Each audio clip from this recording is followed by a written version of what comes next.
मेघाच मराठी रेसिपीमध्ये आज आपण सूप तयार करणार आहे। त्यासाठी आपण बीट घेतलेले आहे, गाजर घेतलेले आहे आणि टोमॅटो घेतलेले आहे। त्यानंतर आपण अद्रक घेतलेले आहे, छोटे छोटे काप करून लसणाच्या 4 पाकळ्या घेतलेल्या आहे, दालचिनी घेतलेली आहे, तेजपत्ता घेतलेला आहे। आपण कुकर गरम करायला ठेवला आहे, त्यात आपण 1 चमचा एवढं बटर टाकणार आहे आणि आपलं बटर थोडंसं मेल्ट झालं की आपण त्यात दालचिनी, तेजपत्ता, थोडेसे लसूण, अद्रक आणि आपण ह्या सगळ्या भाज्या यात टाकून घ्यायच्या।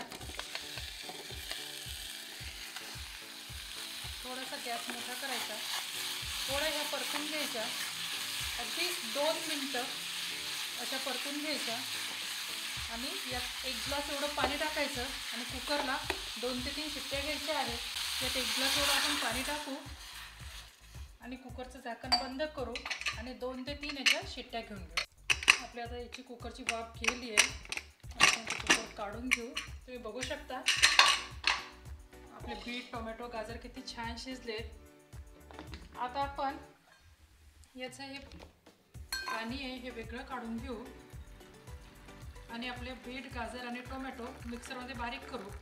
ते मिक्सरमध्ये बारीक करण्याच्या आधी आपण त्यातनं तेजपत्ता काढून घेणार आहे। आपण हा तेजपत्ता बाजूला काढून घेऊ आणि हे सगळं मिक्सरवर बारीक वाटून घेऊ। आपलं हे आपण मिक्सरवर छान, तुम्ही बघू शकता किती छान मिक्सरवर आपण हे बारीक वाटून घेतलेलं आहे। आता आपलं जे पाणी होतं ते आपण यात ॲड करायचं आणि हे मिक्स करून छान उकळी आणायला ठेवायचं। आपण ज्या कुकरमध्ये शिजवलं होतं त्याच कुकरमध्ये आपण याला छान उकळी काढून घेऊ। हे आपल्याला काहीच गाळण्याची गरज नाही आहे। तुम्ही बघू शकता किती छान सॉफ्ट अशी आपली पेस्ट तयार झाली आहे। आपण आता गॅस लावू, यात थोडंसं आवश्यकतेनुसार आपण पाणी ॲड करू।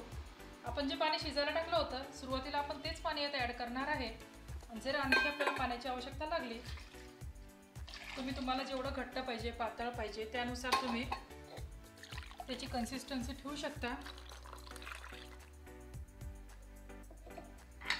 तुम्ही बघू शकता आपलं सूप, यात 1 ग्लास एवढं आपण पाणी टाकलं होतं। ती कन्सिस्टन्सी याला एकदम छान वाटते। जर वाटलं तर आपण 1 वाटी पाणी आणखी यात ॲड करून घेऊ। यात आपण चवीनुसार मीठ ॲड करू। थोडंसं आपण यात काळं मीठ ॲड करणार आहे। आपण बारीक कट करून लसूण घेतलेला आहे तो आपण यात ॲड करू आणि आपण 6 ते 7 मिरे घेतले होते त्याची आपण छान पूड तयार करून घेतली आहे।